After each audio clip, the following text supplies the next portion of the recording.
Nicolas Galita, interview, l'école du recrutement. On a décidé de revoir avec toi l'intégralité des postes que tu as eus pour redéfinir un petit peu ton personnage, pour te donner un petit peu la parole et voir aujourd'hui un petit peu l'analyse que tu fais sur les différents postes que tu as fait. On a sélectionné quelques-uns qui sont hyper intéressants, tant au niveau du propos qu'au niveau de la réaction que ça a eu sur LinkedIn. Et pour voir un petit peu aussi aujourd'hui le recul que tu as sur l'intégralité de ces postes et puis intervenir aussi un petit peu sur le personnage que tu es sur LinkedIn, sur Twitter et dans la vie également. Ouais, grave content d'être là aussi. C'est notre première interview, Première un peu en mode interview, docu, ouais. envoyé spécial. Nouveau format. On est dans les locaux donc, de l'école du recrutement. Tout à fait. Grand boulevard, c'est beau. Par contre, c'est pas l'objectif aujourd'hui de parler du contenu de la formation, revenir sur c'est quoi l'école du recrutement, est-ce que c'est une asso ou pas une asso. J'avais dit moi c'est une asso. Ouais, plus ou moins. Il donne des tickets resto à des étudiants qui veulent recruter. Non, voilà, l'idée c'est de faire un focus sur Nicolas Galita, voilà, mieux le comprendre pour ceux qui le connaissent pas, ceux qui le connaissent. C'est un personnage qui est assez clivant.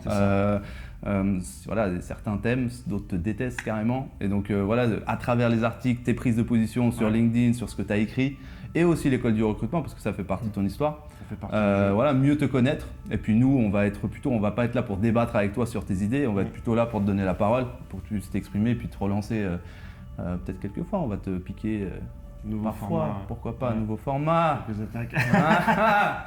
Nouveau format polémique, je pense que je vais l'appeler ce Polémique, format, ça peut ouais. être sympa. Et essayer de faire intervenir d'une manière différente un peu les acteurs. Le premier poste peut-être qu'on va aborder.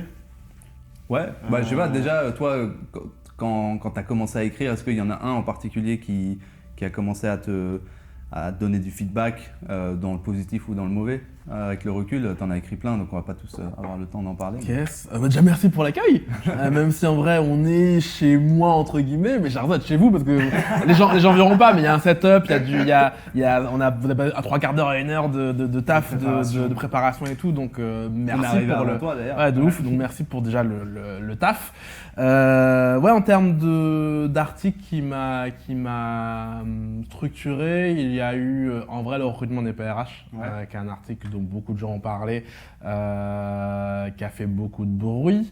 Quand j'écris cet article, en vrai, donc le concept de l'article, c'est de dire, je comprenais pas moi quand j'ai arrivé dans ce milieu, comme tout le monde, j'ai voulu faire de la RH. Au début, je me disais je vais être RH.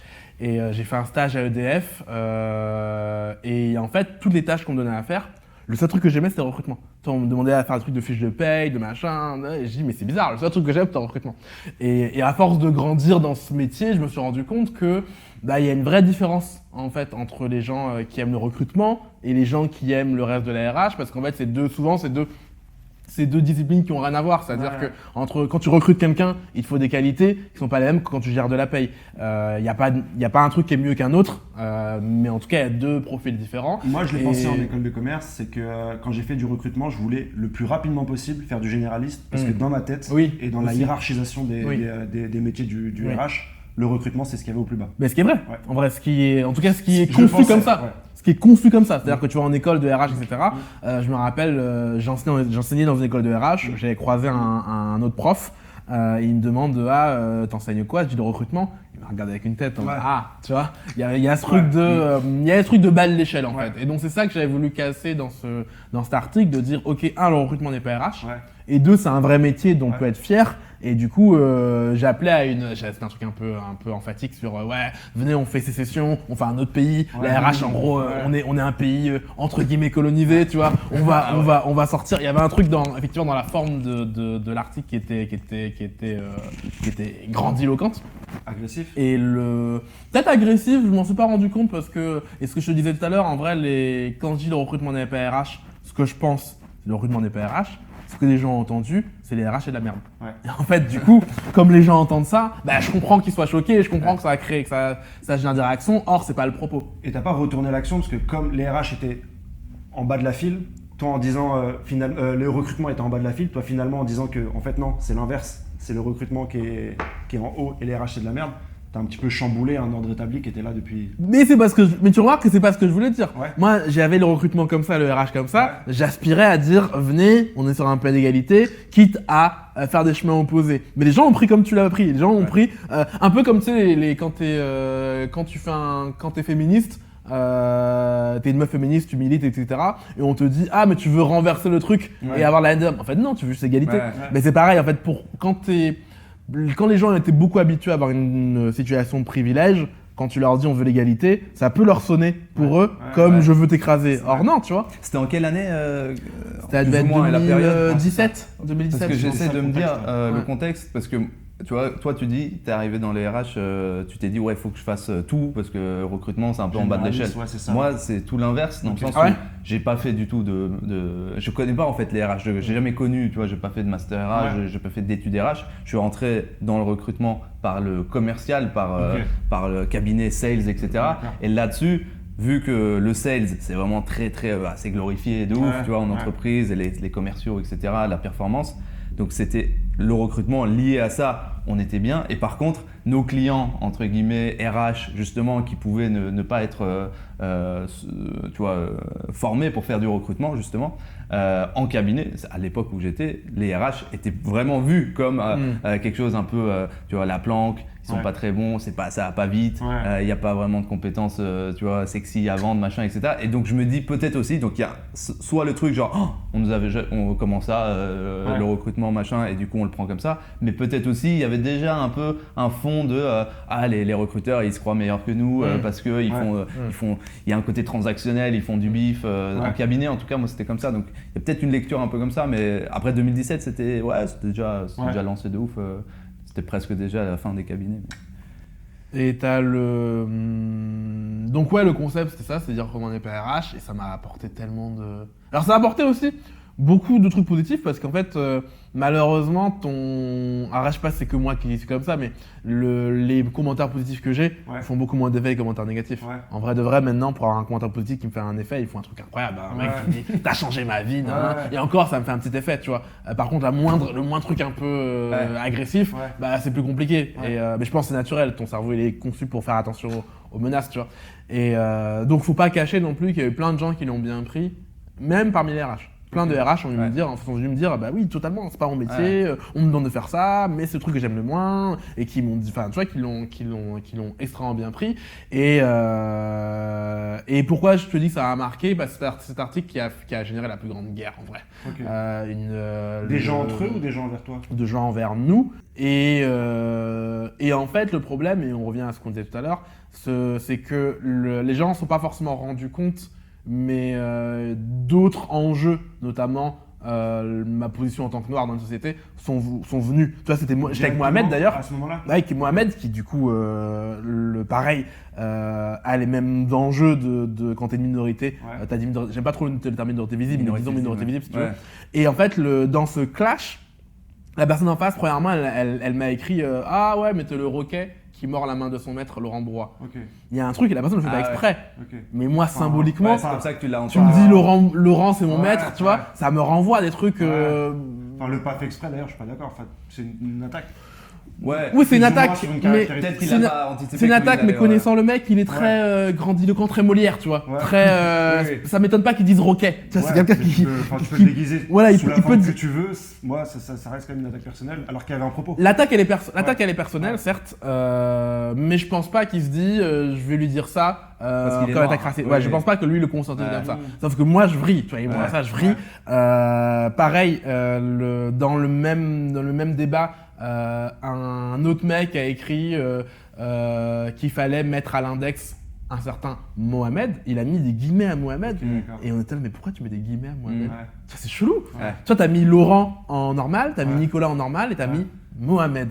Et en fait, pareil, je sais pas s'il le fait exprès, je sais pas s'il le conscientise, mais du coup, sont joués des trucs assez durs à vivre. Personnellement, qui ont fait que en vrai on a vrillé. Mais ça tu vois, bon, c'est pas le sujet aujourd'hui, mais je pense que c'est un débat qu'on pourra avoir, c'est à quel point le fait que l'école du recrutement, qui aujourd'hui représente un peu, à mon sens, un peu un bouc émissaire ou un punching ball, ou sur lequel on tape facilement dès qu'il y a un article qui sort, c'est l'école du recrutement. À l'époque, c'était peut-être pas ça, mais le fait que les deux grandes gueules de l'école du recrutement, ce soit toi et Mohamed, Un noir et et un que ce arabe, soit un noir ouais. et un arabe, à quel point ça a augmenté tu vois, le côté clivant du message de fond qui, en vrai, quand on le regarde, c'est pas des dingueries incroyables. Tu vois, on parle de sourcing, est-ce que c'est ça? Ou sourcing, est-ce que c'est ça? Mais RH, c'est ce que je me disais au milieu. À des moments, le truc est monté tellement. Et quand je dis ça monte, je veux pas tomber dans le piège. Parfois, je regarde des influenceurs et ils disent ouais, les haters, les machins. Et je dis c'est bizarre, personne dit je suis un haters. Tu vois, où sont les haters? Tu vois, en vrai, la réalité, c'est que toi-même, tu peux te retrouver à écrire moi-même. Tu vois, j'ai dans des commentaires, quand je suis pas d'accord et que ça heurte mes valeurs, je vais pouvoir être violent dans les commentaires. Tu vois, donc je dis pas, ouais, il y a des haters ou quoi. En plus, t'es sur un réseau. c'est LinkedIn, tout ça, on parle de Ouais, LinkedIn. on parle de LinkedIn, on parle de C'est LinkedIn. assez différent de tous les autres On parle réseaux de sociaux LinkedIn. parce que les gens s'expriment avec leur nom, prénom, Ouais. leur entreprise, taf, leur taf, et ils se permettent quand même d'être violents. Mais et ce que j'allais dire, c'est que en fait, ce qui est ouf, c'est que sur des sujets, en vrai, ça va, tu vois. Ouais, Recrutement des c'est PRH, pas. là, tu vois, ça va. Il y a des trucs plus graves dans la vie que le recrutement des PRH. Et à un moment, j'ai pris du recul sur tout ça. Et je me suis dit, en fait, ça vaut pas la peine. Et d'ailleurs, il y a eu, tu verras dans mon activité, il y a vraiment un avant-après cet article. En tout cas, un avant-après. Pas l'article, parce qu'en fait, la polémique est arrivée 1 an et demi après l'écriture de l'article, il a été déterré. Mais il y a un avant-après, j'ai quasiment arrêté d'écrire sur le recrutement après. Parce que je me disais, ça vaut pas la peine, tu vois. Combien de m'énerver comme likes, ça. combien de commentaires ça a généré à peu près cet Je sais article? pas. Grosso merdo, Je saurais pas te dire, tu vois. J'ai 2 milliers, regardé, mec, beaucoup trop. Ouais. beaucoup trop. Et c'est même pas le nombre de commentaires. En fait, tu vois, c'est la violence du truc. Parce que dans laquelle on s'est l'ADN engagé. de ce poste, c'est un peu l'ADN de l'école du recrutement, c'est soyons fiers de faire du recrutement, c'est ça? Oui. Donc tu avais quand même vu que c'était un métier qui était un petit peu mis en dessous des autres, tu as voulu le remettre au premier plan et tu as généré ce poste-là qui c'est l'ADN de Nicolas Galita, c'est l'ADN de l'école du recrutement, c'est ce qui a fait tout exploser. C'est à partir de là que tu t'es dit ouais, il y a vraiment un propos, il y a vraiment... Qu'est-ce que tu t'es dit après avoir eu un tel résultat? Tu t'es dit que tu allais arrêter de parler de recrutement. En vrai, on commence par la fin. Tout à l'heure, je te raconterai un article plus. Mais en vrai, cet article, c'est quasiment la fin de mon activité en termes de parler du recrutement. J'ai repris à cet automne, j'ai écrit 4-5 articles que j'ai pas publiés sur mon compte LinkedIn. C'était une condition parce que dans l'équipe, ils m'ont dit faut que tu réécrives et tout, ça génère des leads, etc. Et je leur ai dit, moi, c'est mort, je réécris plus. Parce qu'en fait, ça me met dans une position. Et encore une fois, j'insiste sur le fait qu'il n'y a pas de haters. Le mec, il a ses valeurs, elle rentre en contradiction. Et moi aussi, je les vénère, tu vois. Là, je te raconte forcément, c'est toujours de côté une histoire. Si lui te raconte, il va te raconter que j'ai pris un compte Twitter et que j'en ai créé des milliers pour le harceler, ce qui est vrai. Parce qu'il m'avait bloqué. Quand il m'a fait le truc du roquet, je lui ai répondu, il m'a bloqué. Parce que j'étais vénère, j'ai créé un autre compte LinkedIn, Twitter, puis j'en ai recréé un autre. En vrai, c'est pas ouf, tu vois. Mais du coup, ça me met dans des positions, même pour rapport à ma santé mentale, tu vois, en vrai. C'est dur. Du coup, j'ai arrêté d'écrire sur le recrutement, en tout cas de publier sur mon compte LinkedIn sur le recrutement. Enfin, j'ai arrêté. En tout cas, j'ai beaucoup diminué. Et ça vaut pas la peine, en vrai. Premier article donc, sur le recrutement qui a généré une véritable guerre alors que c'est pas vraiment un sujet de Discord. Et il y en a un autre sur lequel on voulait revenir, c'est déjà un peu plus personnel. C'est sur les millennials. Où tu as écrit un article, c'est quoi exactement que tu as C'était sur la génération Y. Là, pour le coup, c'est vraiment, si on va chronologiquement, pas des premiers, parce que j'ai beaucoup écrit sur RMS News à l'époque, mais là, on est au milieu, on est en plein dans ma productivité, entre guillemets, artistique. C'est d'ailleurs en écrivant cet article que je me suis blessé. Tu sais, j'ai des problèmes de nuque et à la main, parce que j'ai écrit pendant cet article pendant 6 heures d'affilée, mais sur un lit, tu sais, couché sur mon lit comme ça. Je le dis à tout le monde, ne faites pas ça. T'as encore des séquelles de ça, genre? Toujours, j'ai encore le kiné, j'ai encore je sais plus comment on appelle ça, j'ai oublié le nom. Proctologue. Névralgie cervico-brachale, voilà. Donc ouais, j'incite les gens à se mettre dans des bons environnements pour taper. Le truc de, tu sais, je travaille à la plage, influenceur, machin. En vrai, c'est pas ergonomique. C'est pas ergonomique et tu peux le payer dans tes années. 6 heures pour écrire un article? Ouais, c'est environ le. Tu sais, c'est du taf, hein. En vrai, pour écrire un article à 4000, 5000 mots, il te faut. Ça dépend de la longueur de l'article. Oui, on écrit des grands articles. C'est un de nos marqueurs, on écrit de très très très longs articles, fouillés, documentés, etc. Et donc, là, on est au milieu de ma productivité. Mais pareil, tu vois, avoir la névralgie, aller chez le kiné, je me disais, est-ce que ça vaut vraiment le coup de se blesser la santé pour... Tu te dis, c'est peut-être mon corps aussi qui me parle. Voilà, j'ai pris un peu de recul entre quand j'avais 25 ans et maintenant, j'en ai 32, ton corps, Bref. et donc voilà, on est au milieu comme ça. Et à ce moment, j'ai créé un article parce que tu as une entrepreneuse qui porte le sujet Génération Y, qui est elle-même de notre âge, et qui dit c'est génial, la Génération Y, qui le fait comme un truc positif. Et en fait, je me dis, mais en fait, c'est tellement stigmatisant, le truc de Génération Y, il y a un truc de, tu sais, méprisant, c'est les jeunes, quoi. Tu vois, et en plus, quand tu analyses les clichés qu'il y a derrière, il n'y en a aucun qui se tient vraiment. Tu vois, on te dit, la Génération Y, elle est individualiste, tu dis, mais mai 68, c'est quoi, toi? Les gens, ils ont fait mai 68, et ils te disent que t'es individualiste. Et c'est marrant, c'est quand tu regardes les archives, les gens disent des générations d'avant et exactement pareil. J'ai trouvé des articles du Point ou je sais plus quel magazine où on te fait génération de feignants avec des caméscopes. Et tu vois plein de gens avec des caméscopes, on dirait des caméscopes, machin. Il y a plein de, j'ai vu plein de même, ils prennent le texte et ils disent c'est quelle époque. Tu dis vas-y, c'est quoi, c'est il y a 2 ans, machin truc. Ils disent non, 1765. Exactement. Et je repareil, j'ai même trouvé dans un livre un mec qui dit que le vélo pervertit la jeunesse. Que les jeunes vont plus à l'église, ils font du vélo et tout. On est en 1800 et quelques, bref. Et en fait, ça m'avait énervé qu'elle reprenne ça et qu'elle s'auto-stigmatise et qu'elle nous mette tous dedans. Et j'avais fait un article où j'avais, alors qui est hyper documenté sur pourquoi, en tant que recruteur, en tant que recruteuse, c'est pas un truc pertinent la Génération Y en fait. C'est pas en stigmatisant les gens que tu vas mieux les recruter. C'est plus tu vas dire ces gens sont différents de toi, et plus ça va être compliqué de les recruter. Et ça va juste de les recruter comme un humain normal et parle comme un humain normal. Parle pas en mode yo-yo, en mode UMP qui fait du rap. Tu vois. Pire que ton grand-père fait de faire du rap. Maintenant, parle-moi normalement et ça va bien se passer. C'est un truc marketing à la base c'est totalement un truc marketing à la base. Et quand tu regardes le texte, il y a pas de vraie étude sociologique. Il y a aucun sociologue sérieux qui va te parler de Génération Y. Il y a que des consultants marketing. Et du coup, j'avais attaqué je l'avais attaqué sans vraiment la nommer. D'ailleurs, dans l'article, il y a un truc, celle dont on ne doit pas prononcer le nom, c'est la Voldemort. Mais même, tout le monde la reconnaît, en plus j'ai mis sa vidéo, etc. Et la première fois que tu attaques peut-être personnellement. Voilà, et cet article, je l'aime bien parce que c'est un article les plus fouillés, les plus construits, il est vraiment documenté, j'avais vraiment exhumé des archives historiques, etc. On mettra les liens. Tu mettras les liens aussi, si tu veux. Mais là où je regrette rétrospectivement, c'est qu'à ce moment-là, je suis jeune, je suis pas encore très exposé, c'est que avoir attaqué cette personne nommément, ça l'a blessé en fait. Tu vois, et je m'en suis rendu compte plus tard sur Twitter, j'ai vu quelqu'un parler de moi, lui parler de moi à elle, et elle parlait de moi en mode je sentais, tu vois, qu'elle avait été touchée, et je me suis dit en fait, d'ailleurs c'est quasiment la première fois où j'ai vraiment attaqué quelqu'un, tu vois. Pourquoi tu l'as fait à l'époque? Parce que je pense que c'est la même chose que les gens qui m'attaquent moi, c'est que tu te rends pas compte que c'est un humain. Tu vois, c'est comme quelqu'un qui fait des TED, il est public et machin, tu te rends plus compte que c'est comme les politiques, tu vois, tu te rends plus compte que c'est des humains vraiment, tu les traites comme des personnages. D'ailleurs, t'as introduit cette interview en parlant de personnages. Et dans ma tête, je me disais, mais je suis un humain aussi, tu vois, je suis pas que le personnage. Et en fait, tu vois plus que le personnage, tu te rends pas compte, et donc à travers elle, j'avais attaqué le symbole. Après, on est d'accord, hein, je l'ai pas insulté, hein, je disais juste que j'étais pas d'accord avec elle, je l'ai nommée, etc. Mais mine de rien, tu vois, ma petite blague de celle dont on va prononcer le nom, comparé à Voldemort, c'est pas ouf, tu vois, c'est pas ouf. Et maintenant, je suis de l'autre côté de la barrière et que je vois ce que ça peut faire, tu vois, d'avoir des gens que t'as pas sollicité. En fait, tu vois, elle a dit ça un jour, elle est filmée, ça reste dans les archives, et puis 2 ans après, tu vois, comme le recrutement des PRH, je l'ai écrit, je crois en 2016, et la guerre elle arrive en 2018. En fait, et t'es là, et t'as rien demandé à personne, t'as envie de dire, les gars, c'était il y a 2 ans. Tu vois, parfois, il y a des clashs, je me dis, mais. C'est autre chose, en fait.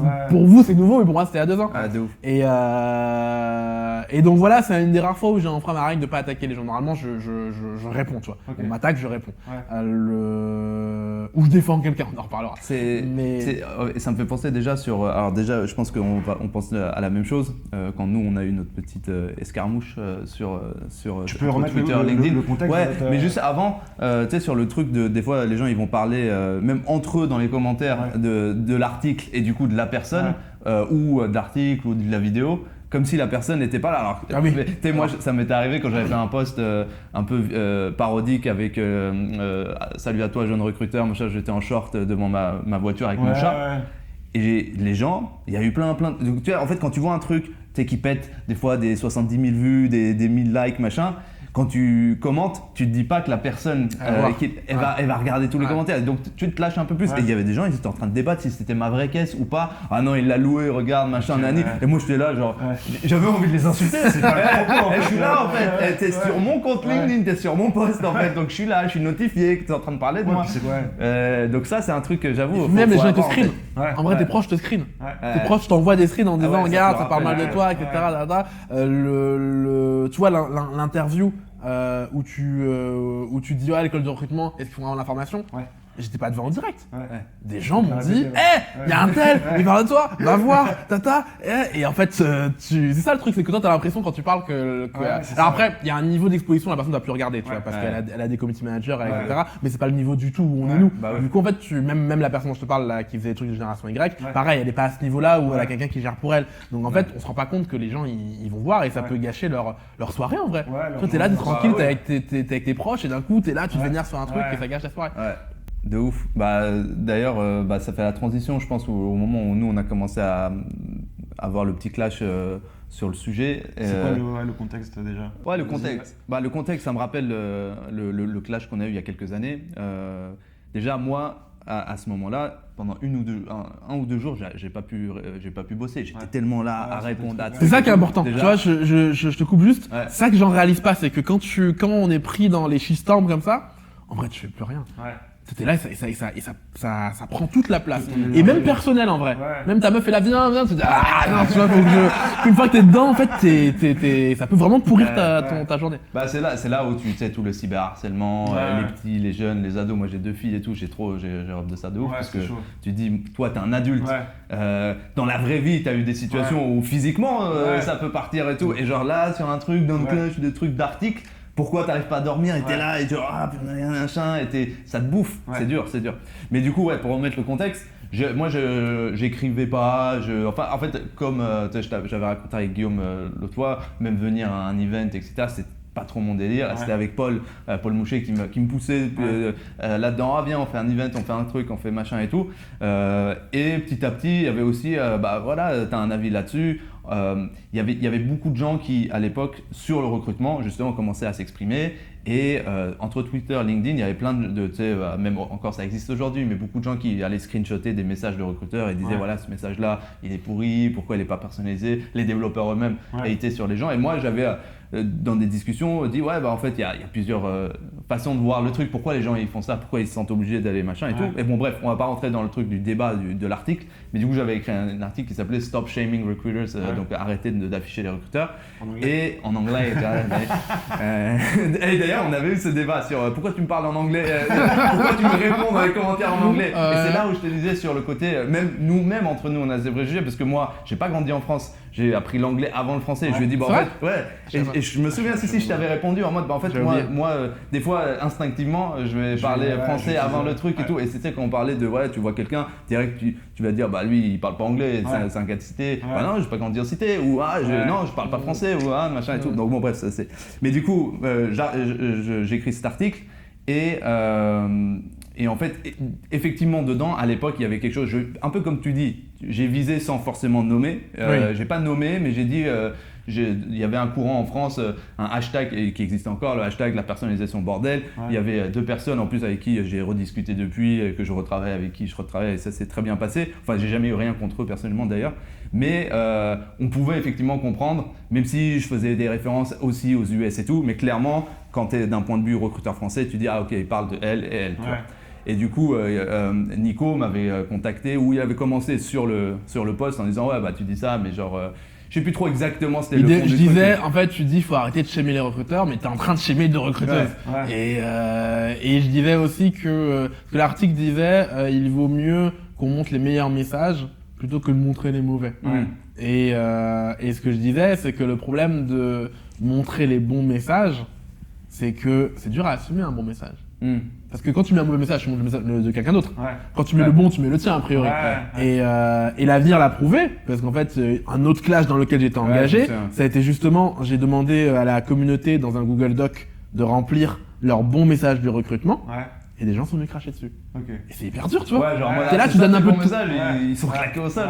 Et ouais, tu vois, j'avoue, ça, tu donnes tes tripes et tout, et les gens ils viennent et te tombent dessus. Et donc j'allais dire à Sam, en vrai tu te rends pas compte que pédagogiquement c'est plus simple de montrer les mauvais messages. C'est ça qui avait lancé le Ça débat. fait dire plus en fait. Ouais, et après encore une fois, au-delà du fond du truc, ce qui s'était passé, c'est qu'on a commencé après en off à commencer à s'envoyer des messages. Toi, tu me disais que bah tu te rends pas compte, mais en fait en ciblant un tout petit peu ces personnes, moi je suis en contact avec elles, etc.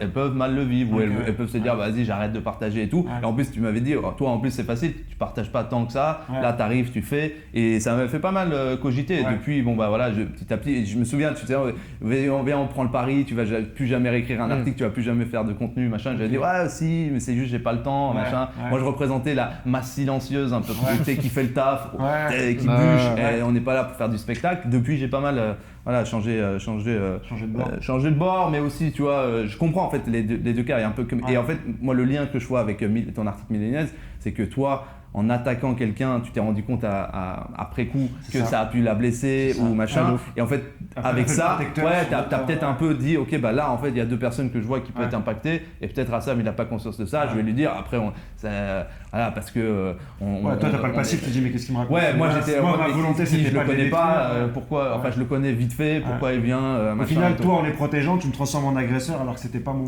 Ouais, donc en fait, c'est ça, c'est que, tu sais, le contenu, le truc haters, pas de machin, il me clash, machin, c'est jamais vraiment. Enfin, si, il y a des gens qui ont des vrais des grudges l'un envers l'autre et qui ont un passif, tu vois. Mais en vrai, dans notre cas, c'était juste que on s'est enflammé sur le truc parce que chacun défendait son idée. Et ouais, moi j'avais des screenshots de plein de gens qui disaient ah ouais machin et t'as dit ça nanani. Et puis moi j'ai dit ouais mais en off toi tu m'envoyais des screenshots de gens avec qui tu parlais ça. Et j'ai dit non mais frérot, par contre arrête de m'envoyer des trucs où d'autres gens parlent de moi parce que là ça va partir un peu. Non c'était. Mais c'est ça, c'est que sur LinkedIn t'as ton nom, ton prénom, t'as tes collègues, donc forcément c'est un truc qui est beaucoup plus qui peut exploser beaucoup plus vite que je dirais sur Facebook ou sur Twitter ou sur YouTube ou sur d'autres plateformes. T'as ça et t'as aussi comme le sujet ils sont moins importants. C'est pas le sujet de vie de mort, c'est pas le sujet politique. En vrai les gens ils vont plus, c'est paradoxal mais ils vont plus se chauffer. Lâcher, tu vois, j'ai écrit un jour sur LinkedIn qu'il fallait interdire la religion aux moins de 18 ans. La religion. Personne n'a polémiqué. Je dis tu vois, et alors je racontais mon expérience, hein, ça vient pas de nulle part, c'est que moi j'ai été élevé chez les chrétiens très quand je dis chrétien, vraiment très chrétien. Et rétrospectivement, j'aurais aimé qu'on me laisse le choix, tu vois, j'aurais aimé qu'on attende que je sois plus vieux avant de me mettre dans la religion, parce que là tu vois, c'est pas vraiment consentant. Donc c'est ça l'article disait, mais le titre c'était quand même il faut interdire la religion aux moins de 18 ans, et pourtant ça a pas déclenché de polémique. Alors que tu vois, je vais faire un article sur l'orthographe n'est pas une valeur morale, faut pas juger les gens sur l'orthographe, etc. C'est l'article qui a généré le plus de. Là, tu demandais combien de commentaires, j'ai regardé 477 commentaires. Il y a eu quasiment 500 commentaires sur un truc de juste l'orthographe. Et de gens qui m'y fait monter vénère. Autant en fait, il y a deux types de clash. Il y a les gens comme ça, tu vois, le premier, je veux dire, Romain PRH, quelqu'un vient, c'est un autre acteur du milieu, vous venez, enfin, le mec t'attaque et tu lui réponds. Il y a, comme avec Rassam, où vous avez un différend, vous parlez, mais en vrai, ça se solde. Et d'ailleurs, quasiment tous les gens avec qui on a parlé franchement, ça s'est soldé. Souvent, quand ça solde pas, c'est parce que vous parlez pas franchement, et du coup, la personne ne veut pas assumer le conflit et tout. Et d'ailleurs, ce que je disais à Rassam, je disais, mais assume ton clash. Tout le monde comprend de qui tu parles, donc tu vas assumer, et voilà, et puis après, on s'est insulté. Une fois qu'on s'est insulté, ça allait mieux, tu vois. Et en vrai, t'as besoin de ça aussi, t'as besoin de rentrer en conflit pour savoir qui est qui. Et non, pour aussi assainir la relation. Ça, c'est comme dans une relation normale. Quand il y a le conflit, ça permet aussi d'assainir le truc et de pas garder une tension. Il y a des gens, je sais qu'ils m'en veulent parce qu'en vrai, on s'est jamais vraiment clair. On se serait un jour engueulé une fois, ça serait redescendu. Et pourquoi je te disais ça? Parce que le troisième type de truc, c'est quand une masse de gens vient. Là, c'est un truc différent. L'orthographe, il n'y avait pas une personne avec qui j'étais en clash, il y avait plein de gens qui venaient de partout. Et c'est d'ailleurs aussi le problème de LinkedIn. C'est que LinkedIn, c'est un réseau social où il n'y a pas une grosse bulle algorithmique. C'est-à-dire que sur Twitter, je vois quasiment que des gens de gauche. Facebook, je vois quasiment que ma famille, etc. Sur LinkedIn, en fait, tu vois rapidement des gens que tu connais pas. Et tes propos peuvent être mal interprétés parce qu'on sait pas d'où tu viens, on sait pas quel est ton contexte, etc. Donc là, je vois, et là, j'ai des gens que je connais pas qui commencent à me dire des trucs. Et pour te dire à quel point c'est monté, dans un commentaire, ça a fini par « Ah, t'es le Hitler du recrutement ». Ok. Tu fais, mais comment on passe de... Et tu vois, rappelle-nous le fond de l'article sur l'orthographe. ça dit juste, c'est même pas un article, c'est un post, ça dit faut pas juger les gens moralement sur l'orthographe. Tu vois, les gens, c'est pas des moins bonnes personnes que toi, parce qu'ils écrivent moins bien. En plus, il y a 7% de gens qui sont illettrés en France. Je ne rappelle plus le chiffre. Enfin, fais attention, tu vas juger quelqu'un sur l'orthographe. Peut-être la personne est dyslexique. Enfin, fais gaffe, tu vois. Et les gens étaient venus, nivellement vers le bas, et la France, et tu vois. Alors, il y avait pas encore wokiste à l'époque, mais s'il y avait, on dit, c'est quoi ce truc de wokiste? Tu vois, il y avait, en vrai, c'était un débat gauche-droite qui s'est installé. D'ailleurs, beaucoup de trucs que les gens me tombent dessus, en vrai, sont in fine des débats gauche-droite. Parce que les gens l'assument pas en tant que tel, mais c'est des débats gauche-droite. Même le recrutement des PRH, en vrai, c'est gauche-droite. C'était là, tu veux émanciper les gens et tu veux changer quelque chose, et il y a la droite qui dit, ah mais non, c'est comme ça, pas autrement, pourquoi on changerait? Progressiste contre conservateur. Un peu, voilà, c'est une meilleure formulation. Et sur l'orthographe, ils sont devenus fous. Je te jure, ils sont devenus fous. Ils m'ont dit, ah, t'es là, tu me compares à Alain Soral. J'ai peur qu'ils savent pas, Alain Soral, c'est un polémiste d'extrême droite, mais vraiment, pas juste extrême droite, vraiment facho, tu vois, il était avec Dieudonné, il a été banni de YouTube, enfin, le mec est antisémite, vénère. Les gens me comparent à ça, tu vois. Orthographe, Alain Soral, Hitler. Comment tu passes à ça? Et en fait, plus le sujet il est léger, plus les gens ils peuvent se fédérer. Pour le coup, sur ce sujet-là, il y a la façon dont les gens réagissent, etc. Mais sur le fond, c'est intéressant d'en parler parce que tu vois, j'avais zappé que toi tu t'étais exprimé là-dessus. Et récemment, moi j'avais eu des débats sur justement les gens qui font des fautes d'orthographe. C'est vrai qu'il y a un côté, tu perçois tout de suite, tu mets la personne dans une case. Vas-y, c'est un charclot, c'est un cassos. Il est pas rigoureux. Il s'en fout, machin. Et tu t'oublies sur le fait que mais au fond, déjà c'est quoi, etc. Tu peux presque faire un comparatif entre t'es sapé, t'es pas sapé, t'as un costume, t'as pas un costume. En quoi ça change le truc? Après ça dépend des tafs, hein. Si ton taf c'est d'écrire, bon, c'est un peu compliqué, mais et tu sais, et je t'en ai parlé en off là à l'instant. C'est que sur toi, quand tu fais tes posts ou même quand tu fais les sous-titres, toi, tu t'en bats les couilles. Tu t'assumes complètement le truc de tu dois pas être très fort en orthographe, machin, et tu vas pas faire l'extra mile de parce que je suis pas fort, il faut pas que les gens, machin.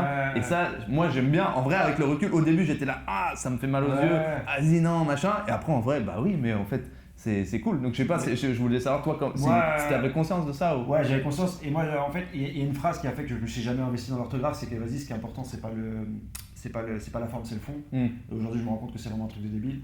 Et un truc maintenant, c'est quoi? Je note mon idée et il y a plein de petites règles que j'ai plus. Mais moi, je vais être hyper sévère quand je vais pouvoir voir une faute d'orthographe. Dans ma tête, je vais traiter l'autre de Golemont. Grande faute d'orthographe, les couilles, tu vois. Et c'est marrant que je dis ça. Elle corrige et tout, elle dit non, mais c'est inadmissible, ici faut mettre un T, blablabla. Et moi, je dis c'est marrant que je dis ça parce que justement, une de mes théories, c'est que les gens qui sont très durs sur l'orthographe des autres sont jamais des personnes excellentes en orthographe. C'est jamais des gens mauvais. C'est des gens moyens, tu vois. Moi, pour le coup, j'ai plutôt une excellente orthographe. Après, j'ai un père prof de philo qui là-dessus. Mais du coup, comme je suis bon en orthographe, je suis très indulgent avec les gens. Parce que je sais à quel point c'est dur. Je sais à quel point l'orthographe elle est pas logique. En vrai, les gens peuvent dire ce qu'ils veulent. En vrai, c'est pas du tout logique. Je sais ce qui fait comment les mots ont changé, comment les trucs qui nous choquent aujourd'hui en fait font juste un retour. Alors, toi, nénuphar, par exemple, nénuphar. Maintenant, il y a une réforme qui fait qu'on doit l'écrire. Enfin, tu peux l'écrire avec un F. Les gens sont là, mes yeux saignent et tout. Mais la vérité, c'est que ça s'est toujours écrit avec un F. C'est qu'en fait, historiquement, alors je te fais tête, les gens, check-moi en commentaire. Je te le fais tête, mais l'histoire du mot nénuphar, c'est que on a cru que c'était un mot grec, du coup on a mis PH, alors c'est un mot, je sais pas, peut-être perse ou je sais plus quoi, et du coup c'est plutôt un F qui va. Du coup en fait quand on met le F, on respecte le mot d'où il vient, mais ce qui vient pas, c'est pas un mot grec. Et les gens sont là, ça fait saigner les yeux. Et ça c'est parce que tu connais pas assez l'orthographe, quand tu connais profondément l'étymologie, la langue française, comment elle se construit, tu sais que la langue elle bouge, et qu'elle bouge vraiment. Tu vois, si demain je te mets devant un Molière te comprendrait pas. D'ailleurs, petit truc marrant, Molière écrivait orthographe avec un F. À l'époque de Molière, on écrit l'orthographe avec un F.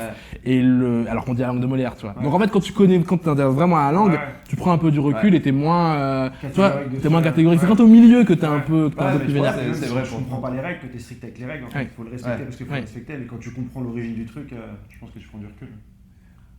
Mais ouais, c'est un sujet en tout cas qui divise et ça a toujours été un sujet.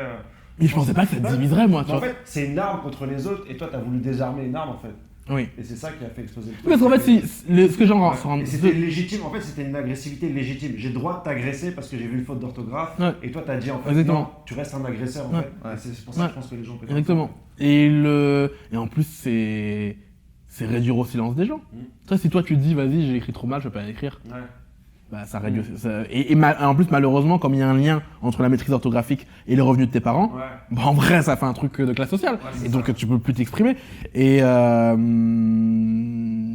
pour le coup, Laurent Broy, qui était fondateur de l'école de recrutement, très rapidement, il m'a fait comprendre qu'il fallait écrire, peu importe quoi. Tu vois, lui, il est pas très, il est pas mauvais en orthographe, mais il est pas non plus très très bon. Il fait beaucoup de fautes. Du coup, il faut qu'on le relise. Et lui, il publiait et il disait, bah, les gens me corrigeaient. Et après, c'est pas grave. Tu vois, il publiait des trucs et des articles très bons, peu importe, tu vois, et les gens les corrigeaient au fur et à mesure. Mais ouais, t'as raison, les gens s'en servent comme instrument de... J'ai le droit d'être agressif parce que il y a une faute.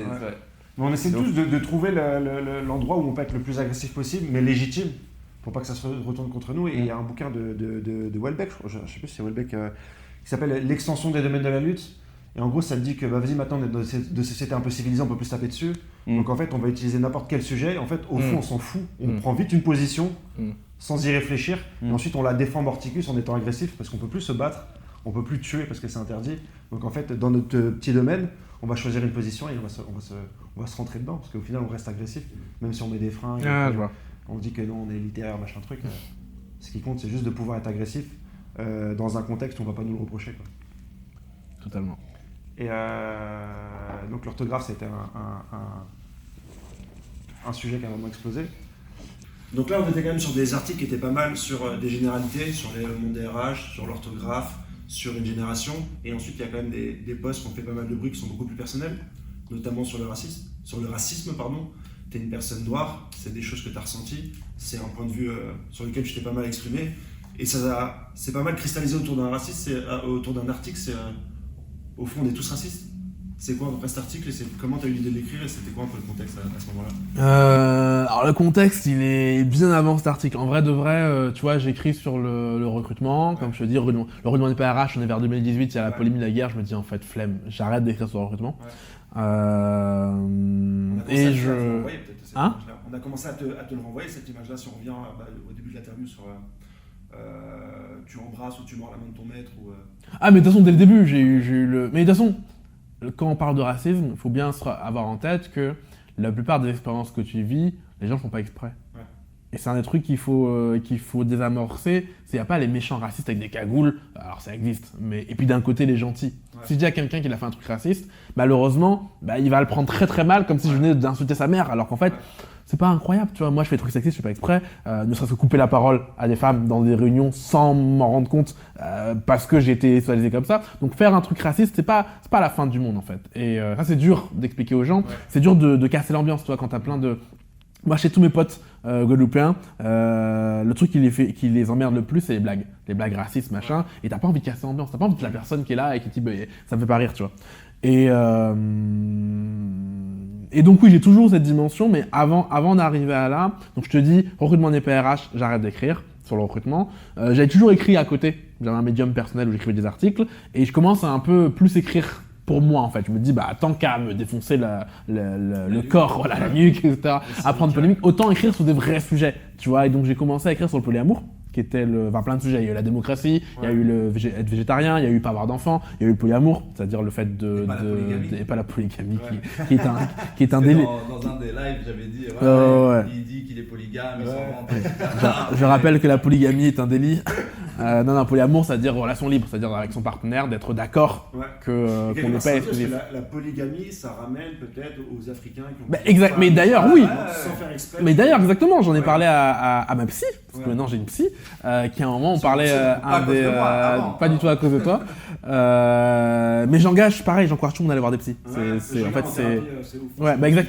En thérapie, la série ça a un déclic pour me dire en fait c'est rien, c'est juste c'est comme ça entre un canapé et tu parles en fait, c'est pas la fin du monde. Et en fait dans une des premières séances, je lui parle de polyamour, elle me dit vous êtes polygame. Je dis, en fait, polygame, on dit ça qu'à des noirs. Ouais. Tu dis pas ça. Un blanc qui fait ça, tu te dis, il est libertin, il est machin. Tu dis pas, il est polygame, tu vois. Et donc, voilà, inconsciemment, il y a ce truc qui est derrière. Et donc, bref, j'ai fait un article sur le polyamour, sur les relations libres, du coup, sur mon compte perso, mais que Bah forcément, j'ai partagé sur les plateformes, donc les gens ont vu. Des gens ont appelé Laurent Bourrois pour lui dire qu'il fallait me faire virer. Enfin, ce truc a déclenché vraiment une tempête. Autant j'ai eu plein de messages de gens qui m'ont dit ah c'est bien d'en parler, moi c'est mon cas aussi, tu libères la parole et tout. Autant j'ai reçu des sauts de merde On peut le remettre dans le contexte, parce que maintenant les jeunes parlent beaucoup de polyamour. Ils parlent de différentes formes d'aimer, différentes formes d'amour, différentes formes de relations, etc. Mais à l'époque, c'était pas un sujet qui était aussi débroussaillé qu'il peut l'être sur. En vrai, toujours maintenant, hein, je pense que je referai l'article là. J'aurais toujours à voir, hein, mais ça dépend sur quel public. Je pense que c'est toi qui as évolué.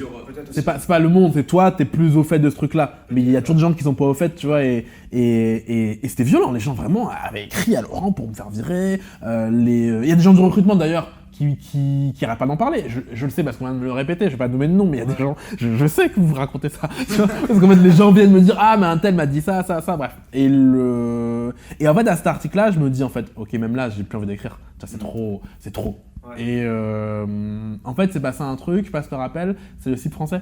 C'est des employés du site français qui font un blackface.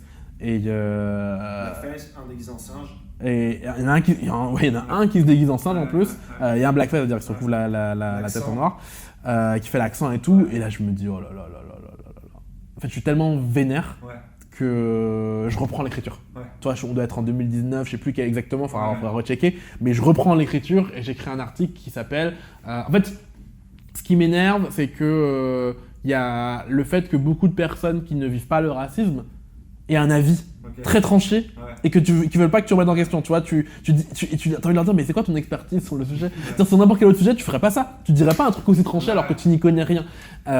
Et du coup, je fais un article qui s'appelle est-ce que je pourrais parler de racisme quand je suis blanc? Ou qui explique voilà comment te positionner, comment essayer d'écouter. Un article qui est assez facile à écrire pour moi parce qu'en fait, moi je suis noir mais je suis un homme. Donc en fait, je suis à la fois du côté minorité. Oppresseur. Voilà, exactement, oppresseur. Et du coup, j'arrive à voir, parfois je fais des trucs sexistes et comment j'essaie de déconstruire mon sexisme au jour le jour. C'est une tâche qui est infinie et je vais jamais arriver à zéro, tu vois. Mais comment tu fais pour, tu vois, te pas te braquer? Quelqu'un te dit tu fais un truc sexiste, ma première réaction dans ma vie, ça a été de me braquer. Ça a été 6 mois d'embrouille avec mon ex, alors que c'était totalement sexiste. Je l'ai laissé faire le ménage. Mais oui, mais même je me rendais pas compte parce que j'ai laissé faire le ménage parce qu'avant j'étais en coloc avec un pote à moi et on avait un truc de le premier qui craque c'est lui qui range, tu vois. Et on faisait des trucs, même c'est lui qui fait à manger. On était là un dimanche à 15h, tu vas faire à manger? Non, et toi? Non, vas-y, on était là à mourir. Et en fait, et je faisais pareil avec mon ex. Et elle me disait oui, sauf que moi, c'est ce qui se passe avec tous les mecs en fait. Et je vais craquer avant toi. Et donc en fait, il y a un problème systémique. Même si toi, en tant qu'individu, tu n'essayes pas de faire un truc sexiste, il y a un truc systémique. Ça a pris 6 mois. Là, je te raconte en 6 mois d'embrouille, je suis insupportable. Je lui dis mais non, mais tu racontes n'importe quoi. Et du coup, avoir cette expérience m'a fait me rendre compte que c'est pareil sur le racisme, les gens font pas exprès, les gens sont braqués, et comment tu fais pour essayer de débraquer les gens? Alors je sais pas si je suis la meilleure personne pour débraquer les gens, j'ai tendance à parler un peu, même quand je fais pas exprès, tendance à parler un peu cash, et du coup je sais pas si je suis la meilleure personne là-dessus, mais voilà, essayer de débraquer avec un article, ok t'es blanc, comment parler de racisme, comment garder l'humilité, comment faire, enfin tu peux en parler, c'est un sujet évidemment, faut en parler, et ça m'amène à l'article dont tu parlais qui s'appelle exactement « Arrête de chercher le racisme chez les autres ». Il est en toi aussi, que j'ai écrit après la mort de George Floyd. En fait, après la mort de George Floyd, il y avait plein de gens qui mettaient des carrés noirs et qui disaient voilà, c'est incroyable, comment ça peut se passer, etc. Et moi, ma réflexion a été de me dire en fait, c'est trop facile de toujours pointer le racisme ailleurs. Et tout le monde pointe le racisme ailleurs, tu vois. Personne dit je suis raciste, tu vois. Même Éric Zemmour te dit je suis pas raciste. Personne arrive en disant voilà, je suis raciste, je suis fier et tout. C'est surtout. De Marine Le Pen, on sait pas c'est qui, quoi. Voilà, surtout en public. Personne te dit je suis raciste. Et donc c'est comme l'alcoolisme, toi, les alcooliques c'est toujours les autres. Et donc je me suis dit en fait plutôt que de mettre des carrés noirs, ce qui pourrait marcher, c'est que tout le monde dise ok, j'ai fait un truc raciste. Nous, ma photo sur Twitter qui est je suis raciste en lettres de je suis Charlie pour dire ok, en fait t'as forcément fait des trucs racistes dans ta vie, des trucs racistes. Essaye de plutôt toi déconstruire plutôt que de toujours chercher chez les autres, parce qu'en fait si tout le monde cherche chez les autres, tout le monde se braque et ça avance pas. Si tout le monde un jour se dit ok, j'ai dit tel truc, j'ai fait telle chose, machin, et déconstruit son truc, on va plus avancer. Donc ça, la démarche de l'article, mais qui pareil est mal compris parfois. Parfois les gens ne me connaissent pas, ils voient juste la photo de profil je suis raciste, ils disent oh c'est quoi ce facho, et ils comprennent pas. Mais ouais, l'article il est venu de là, et en vrai c'est la colère qui m'a fait revenir sur l'écriture. Et Un truc hyper important aussi, c'est que c'est à ce moment que j'ai commencé à déporter mon écriture sur les newsletters. Et ça a tout changé en vrai, à écrire par email. Parce qu'en fait, le problème des réseaux sociaux, putain, je chante comme un boomer en disant ça, c'est que comme tu es en public, se jouent des choses différentes. Déjà, des gens que tu connais pas vont avoir ton message et vont mal le comprendre. Alors que dans une newsletter, les gens sont abonnés. Tu vois, ils sont abonnés, ils te suivent, ils savent qui tu es, ils savent d'où tu viens. Tu vois, si je fais une blague un peu borderline, tout le monde sait qui je suis et qu'est-ce que je porte, voilà. Et l'autre truc qui se joue, c'est comme t'es pas en public, t'as moins ce truc d'ego. Parce qu'en vrai, il y a quand même un truc, même moi, tu vois, je vais parler à des gens, je vais débattre, t'as envie de gagner en vrai. C'est dans le débat, tout le monde te regarde, t'as envie de gagner. Voilà, c'est pour ça, et puis tu veux pas dire pareil. C'est ça que pareil, quand avec Rassa, moi au début on parle en public, quand on se déporte en privé, la discussion elle change. Alors, en vrai, elle s'amplifie, on s'insulte. Là où en public on s'insulterait pas, mais aussi, on finit par dire ok t'as raison là, j'avoue, il parlait des screens, en vrai je vais arrêter, c'est pas ouf que je t'envoie des screens, puis il va dire ah mais c'est pas ouf, tu vas commencer à reconnaître des trucs, c'est beaucoup plus compliqué de le reconnaître en privé, et pareil du coup par email, quand les gens me répondent, ils répondent que à moi, et les autres ne voient pas, et il n'y a pas ce truc de on s'auto-engraine. Et là je le dis autant de moi que des autres, même moi tu vois, t'es en public, il y a un truc d'ego qui s'active, donc ouais, c'est un truc qui a changé mon rapport à l'écriture, c'est de faire par email. C'est pour ça que je suis beaucoup moins sur LinkedIn maintenant, parce qu'en fait, je suis beaucoup plus zen par email avec mes abonnés. Il y a beaucoup moins de clash, beaucoup moins. Sur Twitter quand même. Alors sur Twitter, pour le coup, c'est notre stratégie. Sur Twitter, je suis en militant, antiraciste, et donc là, c'est pour défoncer des. Clairement, là, on vient pour taper. Sur Twitter, on vient pour taper. Il y a des gens d'extrême droite. Me se taper avec des gens qui, j'en connais peut-être pas, mais il y a une revue de presse qui s'appelle F de Souche. Qui a repris un article à moi, et dedans il y a des insultes racistes, mais les pires insultes racistes du monde. Donc là, il n'y a pas de pédagogie, tu vas juste insulter des gens, tu vois. Et sur Twitter, il n'y a plus vraiment ce truc militant de me servir de l'actualité pour faire passer des messages. Est-ce que justement là-dessus, je pense que oui, forcément, il y a des personnes qui te suivaient avant sur l'école du recrutement, les RH, et là, parce que tu as utilisé le même compte Twitter, tu as juste exporté ça LinkedIn sur Twitter, tu n'es plus présent là-dessus, mais qui t'ont dit en mode ah bah mais du coup tu parles plus des RH, moi ça me heurte que tu sois si clivant, et du coup t'as eu des feedbacks un peu comme ça. Ouais, j'ai eu ça, des gens que tu connais d'ailleurs, mais mais je leur dis bah si tu kiffes pas, t'écoutes pas et puis c'est tout. Désabonne-toi. Il y a des gens effectivement, ils sont encore abonnés. Alors au début entre les deux je comprends, entre les deux je dis putain le mec est-ce qu'il va toujours parler de racisme ou est-ce qu'il va revenir au recrutement. Et du coup un jour j'ai fait un tweet pour dire je vais plus parler sur Twitter c'est fini. Autant sur LinkedIn j'ai parlé un peu de recrutement, sur Twitter c'est devenu mon compte, j'ai repris. C'est un truc qui est un peu relou avec l'école du recrutement, mais en même temps je vais pas cracher dans la soupe parce que j'en ai profité, c'est que ton compte tes comptes réseaux sociaux deviennent en vrai les comptes de l'école de recrutement. Tu vois, parfois LinkedIn, là, j'ai fait un commentaire rapide à quelqu'un qui disait oui, il y a du sexisme anti-homme, on parle pas assez de ça. Et j'ai commenté, il dit vous en pensez quoi? Et mon commentaire ça a été c'est une manière subtile de dire pour qui t'as voté au second tour. C'est pas le truc le plus fin du monde, c'est pas j'ai tué ça entre deux trucs, voilà. Et j'avais la flemme de lui expliquer le problème de dire ça. Et d'ailleurs après je l'ai fait. Quand le clash est monté, j'ai expliqué en fait que le problème c'est que tu fais diversion, qu'il y a peut-être, je sais pas, quand t'es un homme tu vis peut-être, je sais pas, un point de problème, mais quand t'es une femme t'en vis 100. Donc en fait, pointer le 1, c'est détourner le regard sur les 100. Et donc je fais ça, et une recruteuse, j'imagine, quelqu'un qui connaît l'école de recrutement, tweet mais c'est intolérable, comment tu peux dire ça, tu représentes l'école de recrutement, elle tag l'école de recrutement, limite faut le virer et tout. Et en fait les gens t'assimilent à l'école de recrutement. Que ce soit ton employeur ou l'école du recrutement, enfin, y a ça. Après il y a peut-être aussi que les codes, là je viens d'y penser, mais ton image Twitter, c'est je suis noir avec un fond noir, blanc, je crois, je suis noir. Je suis raciste. Du coup t'es noir aussi, mais et du coup tu vois, je pensais à ça. Ça ressemble à le LEDER. Ça ressemble un petit peu. Est-ce qu'il y a un délire un peu... Non, je pense pas. Je pense que ça vient du fait que Laurent Brois, quand il a monté ce truc, il a pensé ça avec ses tripes, avec sa chair, avec son profil à lui. Et il avait ce truc de j'incarne personnellement. Donc et quand je suis arrivé à l'école de recrutement, il y avait une charte, j'ai dû changer mes titres, il y avait une charte graphique, il y avait un truc à écrire, etc. Et justement, après le recrutement des PRH, je suis sorti ça. En fait, j'en ai marre de porter l'école du recrutement. En vrai, je vais être Nicolas Galita, point. Et effectivement, comme je dis sur Twitter, il y a des gens qui me suivaient pour ça et qui maintenant sont un peu décalés, mais en fait, désabonnez-vous. Il y a des gens, franchement, il y a des gens, je sais pas pourquoi ils sont encore abonnés. Et je me dis, bah, en vrai, désabonne-toi. Et Mais c'est ça qui est cool aussi, parce que je trouve que ça montre à quel point, en fait, la richesse, en même temps, ouais, c'est une richesse, tu vois, et la granularité, la complexité, en fait, des sujets, d'un être, d'un contexte. Et c'est pour ça on disait le gros sac millénial, ça veut rien dire, machin, ou mec de Tess, mec des quartiers, quartier populaire. Tu peux être pauvre en cité, mais jamais être en garde-à de ta vie. T'as jamais eu de problème parce que t'as toujours été machin, t'es dans ta chambre, et donc tu vois, t'as pas vécu la cité en violence, t'as vécu la cité en situation tu vois, sociale. D'autres, t'es un voyou, t'es un bandit, machin et tout. En fait, ça, déjà rien que là, cette complexité-là, elle est. Faut creuser. Mais tu vois, là, par exemple, tu peux dire, recrutement, je kiffe Nicolas Galita, on est trop machin, on personnalise nos messages, hashtag la personnalisation, bordel, nanani, on est trop bien et tout. Boum, dès qu'il se positionne sur, je sais pas, le mariage gay, le polyamour ou le racisme, ah ouais, c'est un bâtard en fait, machin et tout. Et en fait, là, tu te rends compte à quel point, même quand tu dis, moi, si on m'avait.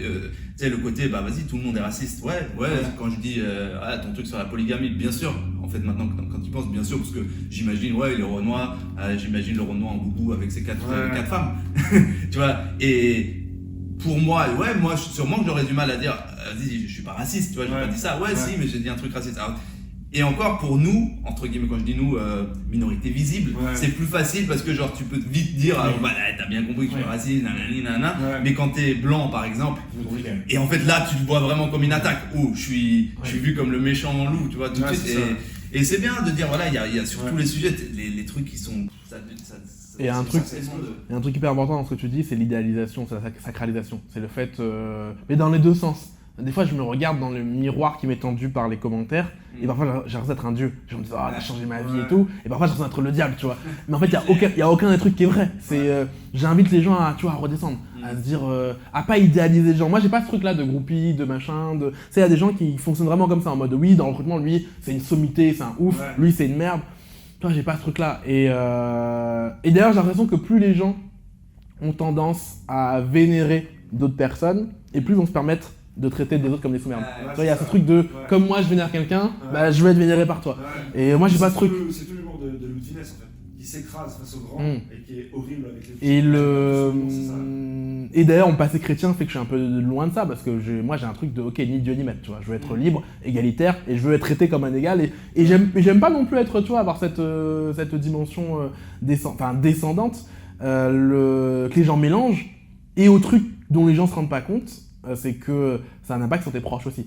Tu vois, typiquement, j'ai parlé avec ma meuf, on a une discussion assez émotionnelle, larmes aux yeux et tout, sur que elle, quand elle voit des trucs, elle sait. Je lui dis, mais pourquoi tu me suis pas, tu vois? C'est bizarre. Et tu me sors rien et tout. Et en fait, elle me dit, mais parce que ça m'énerve quand les gens ils te. Tu vois, ça me fait trop mal. Les gens m'envoient, tu vois, sa sœur lui envoie des screens de regarde, Nicolas, il est en train de se faire défoncer sur les réseaux. Et elle dit, mais moi, j'ai pas envie de voir ça. Et en fait, juste, ça la heurte personnellement. Et d'ailleurs, les moments où j'ai le plus brillé, ça a toujours été des moments où mes proches ont été impliqués. Tu vois, j'ai eu mon ex, on a vécu une campagne de corbeau anonyme, c'est-à-dire un mec qui envoie des SMS, après l'article sur Polyamour, qui envoie des SMS pour lui dire « Ah, mais Nicolas, il va te larguer, c'est un bâtard, je le sais, et un anonyme, comme ça, on a vécu pendant 2-3 jours, on essayait de trouver qui c'était, bref. Et c'était horrible, parce qu'en fait, que moi, je sois attaqué, ok, mais quand on attaque mes proches, c'est... Tout de suite, c'est plus violent, tu vois. Pareil, j'ai eu un pote qui était sur les réseaux genre Tinder, qui match avec quelqu'un et qui lui dit « Ah, mais tu connais Nicolas Galita? Ah, mais c'est un bâtard, j'ai envie de le claquer, tu lui diras qu'il faut le frapper et tout. » Et il me screen ça. Il se bagarre, il me screen ça. Et en fait, la violence. Je dis « Putain, mais le mec, juste parce qu'il me connaît, il lui arrive ça. » Alors en plus de ça, quand il m'envoie ça, c'est un moment, je suis en dépression, mais vraiment. Tu vois, j'ai fait une dépression en juillet 2020, là, mais vraiment... Quand j'ai une dépression, un trouble dépressif caractérisé. Et il m'envoie ça, j'ai envie de me suicider, vraiment. Je suis à vélo et je me dis, vas-y, je me... Et donc en fait, c'est pas pour mettre la responsabilité de la personne elle est pour rien, tu vois. Mais tu sais pas dans quel contexte les gens, ils reçoivent les trucs et qu'est-ce qui leur arrive dans leur life, où ils en sont. Toi, ce que tu disais quand ils parlent de ta caisse, tu vois, les gens ils parlent, tu sais pas où est la personne, et du coup ça fait un peu réfléchir. Et moi parfois j'essaye de me dire ok, vas-y essaye de... Parce que je dis ça, mais je suis le premier à être violent sur la rue, tu vois. En fait, faut bien qu'on comprenne, je suis pas en train, tu vois, je suis pas en train de pleurer, de me victimiser. En vrai, je suis le premier à être vénère sur des trucs, sur des posts. Toi, le post, là, le mec qui a dit sexisme anti-homme, je suis vénère, j'ai dit t'as voté FN. En vrai, à ce moment-là, autant tout à l'heure on disait tu peux dire à quelqu'un qui dit un truc raciste en mode pédagogique, là, je sais pas dans la pédagogie. J'ai envie de lui mettre des tartes, tu vois. Et donc je lui envoie bam, je lui envoie dans la gueule. Donc ouais, je suis le premier à être mais il faut aussi se... Ouais, tu sais pas dans quel contexte les gens ils reçoivent le truc. Peut-être un dernier mot pour finir. Ouais, ouais, déjà sur le... Est-ce que tu as l'impression qu'à travers ce que tu as dit, enfin, est-ce que tu aimes bien te redéfinir? Est-ce que tu as l'impression souvent de voir des gens ont une image tronquée de toi ou au final, tu assumes, comme tu dis, j'assume tout ce que tu as dit et à eux de comprendre là-dedans qui je suis. Mais en vrai, les gens peuvent pas te connaître par les réseaux, tu vois, c'est un truc de base. C'est que quand je te disais, quand je vois le miroir que les gens me tendent, c'est tellement... Tu vois, prenons un truc typique de caricature sur moi. Les gens ont l'impression que je provoque. Or, c'est l'inverse. Tu as peut-être constaté maintenant que tu m'as entendu. En vrai, c'est l'inverse. Si je disais vraiment ce que je pense, mais il y aurait une guerre nucléaire. En vrai, si jamais j'écrivais des trucs vraiment tels que je pensais, ce serait la guerre. Et c'est l'inverse. Je passe mon temps à mettre de l'eau dans mon vin parce que je sais que j'ai une personnalité allergène. Je sais que j'ai un truc, j'ai une manière de parler qui fait que les gens ils sont vite. Mais on parlait de hip-hop tout à l'heure en off. Il y a ça aussi, comme j'étais élevé dans une culture un peu plus hip-hop machin. Je vais parler, tu vois, je vais insulter Rassa en message privé. Dans ma vie, c'est pas un truc de ouf, tu vois. Il va m'insulter, c'est pas un truc de ouf. Il y a des gens, du coup, je vais un peu les secouer en commentaire. Pour eux, c'est un truc de ouf. Je les ai vexés, je les ai blessés, je les ai humiliés. Alors qu'en vrai, moi, c'est la culture de la vanne, tu vois. C'est rien de grave. Et du coup, les gens, je pense, ont l'impression que je suis plus agressif que je suis dans la vraie vie. En vrai, dans la vraie vie, tu vois, je vais pas mais comme tout le monde, en vrai, t'as ce truc de... T'es devant ton volant et tu gueules sur tout le monde. Et quand tu sors ta voiture, en vrai, t'es un mec tout gentil, tu vois. Donc, il y a ça. Et il y a aussi le fait que... en fait, j'aime pas les guerres. Les gens croient que j'aime les guerres. J'aime pas aller en guerre. Je vais en guerre parce que... Je trouve qu'il y a un truc derrière à défendre, tu vois, ça peut être quand on s'est opposé toi et moi, c'était parce qu'il y avait 2 personnes que je connaissais qui étaient touchées. Le recrutement n'est pas RH parce que je me dis qu'on doit revaloriser le métier. J'ai pas ce truc de poil à gratter. Laurent Bois, il avait ça, il se définissait comme ça d'ailleurs sur LinkedIn, et il faisait ça parfois dans les réunions. Il disait des trucs qu'il pensait pas. Pour énerver les gens et voir ce qui se passe, dire ah mais non mais de toute façon je pense comme vous là, vous t'en rendez ouf. Moi j'ai pas le temps de faire ça. Moi vraiment je provoque pas. Je sais que c'est dur à croire. Un, je provoque pas, et deux, je ne prévois pas ce qui va énerver les gens. Tant quand j'écris le truc de l'orthographe, je me dis pas que ce sera le post le plus vénère du monde. Donc ouais, c'est très dur de prévoir ce qui va déclencher les polémiques. Et après, en vrai, je pense que les gens m'imaginent plus extraverti que ce que je suis vraiment. Tu vois, dans la vraie vie, dans une soirée, je suis plutôt le mec à être dans le coin, sur mon téléphone, à parler à personne. Autant j'ai pas de mal à faire une conférence, parce que les gens, tu vois, c'est un public. Autant, tu vois, juste parler à des gens. J'ai quand même cet héritage, j'étais un peu la victime au collège, parce que j'étais le genre d'élève à rapporter. J'étais la poucave. J'étais là, un tel il a fait ça. Le prof disait, voilà, je pars, et vous faites rien sur tableau. Les gens font le truc, ils vont effacer, je dis, ah, lui il a fait ça, lui il a fait ça. Je dis, non, forcément, du coup j'étais une victime au collège. Et mais du coup, je suis pas très, tu vois, socialement, je suis pas la personne la plus à l'aise avec des gens que je connais pas. Une fois que je te connais, je lis des liens très forts, mais quand je te connais pas, c'est plus... T'as l'impression que les gens ils te voient du coup comme le mec gaulerie avec qui ils ont envie de faire des soirées. C'est ça. Ouais, bah ça arrive souvent dans les trucs de recrutement, comme les gens ils me connaissent, ils m'ont vu, ils viennent me voir, et ils ont l'impression que je suis un peu distant, un peu froid, parce qu'en fait je suis mal à l'aise, parce que je suis timide en fait. Les gens ne peuvent pas s'imaginer que je sois timide. Ouais, parce que vu que je fais des conférences et tout, ils peuvent pas s'imaginer que dans les situations sociales normales, je suis plus en retrait.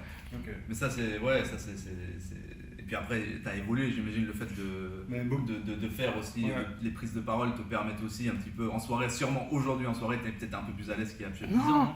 Parce qu'en fait, en soirée. Beaucoup de youtubeurs ou de créateurs de contenu, Bah ouais. tu leur demandes, c'est des mecs de leur chambre en fait. Ouais, dans le Des chambre, introvertis qui. Parce qu'en fait, tu vois, je peux pas dire que je suis introverti, parce que l'extraversion, c'est 3 trucs. C'est l'assertivité, c'est l'enthousiasme, c'est la sociabilité. Je suis très assertif, je suis très enthousiaste, mais je suis pas sociable.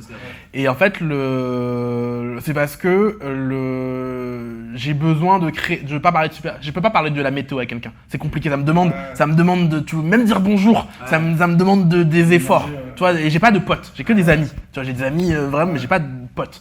Mais du coup, en conf, pas pareil. Parce qu'en conf, j'ai un message, je sais de quoi je vais parler. Du coup, j'ai mon assertivité, j'ai mon enthousiasme, mais j'ai pas à sociabiliser. Dans une conf, tu sociabilises pas avec quelqu'un. Et du coup... Non, mais en vrai, je suis d'accord parce que même moi, tu vois, les gens ils me voient des fois sur une niche, on fait des blagues, on fait des trucs et de plus en plus, machin et tout. Et par contre, le matin, je dépose mes filles à l'école. Moi, je parle pas aux gens. J'ai ce truc où j'évite de parler aux gens, je fais la gueule et je rajoute même le regard pour que je reviens même pas me parler de. Moi, c'est l'inverse. Je peux parler automatiquement avec des gens. Ouais, toi, t'arrives à. Ça va, tes enfants, machin, je rebondis, t'attaques et moi, je pense à autre chose. Mais j'ai quand même évolué, moi, j'ai l'impression. Tu vois, depuis du coup que je me suis mis, quand même, tu vois, genre mes darons, quand ils me disent ah ouais, maintenant tu parles et tout, maintenant je fais ouais, j'avoue, je parle plus avec eux aussi, machin et tout. Du coup, j'ai l'impression que j'ai évolué, mais après, chacun a sa façon. Bah écoute, c'est cool, on peut conclure peut-être un petit peu, je sais pas si... moi je suis... Non, je suis chaud d'avoir fait cet exercice-là. Ouais, c'était cool. Je suis très content. Et que tu sois livré autant et que t'aies donné autant de... Ouais, grave cool. Comme tu dis, il n'y a pas d'endroit où j'ai tout réuni. J'ai déjà dit un petit peu de tout partout. Quand quelqu'un n'est pas d'accord, juste tu mets... J'en vois bien. Si t'as 30 minutes, va checker ça. Merci en tout cas les gars. Ouais, merci à toi. Yes, merci pour les travaux. Il y en aura d'autres. Ciao. Ciao. Bye.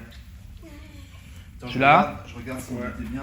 J'ai envie de vomir depuis une demi-heure. Vomir ? Je suis comme un ouf, ouais. Attends. Tu l'as pas ? C'était éteint.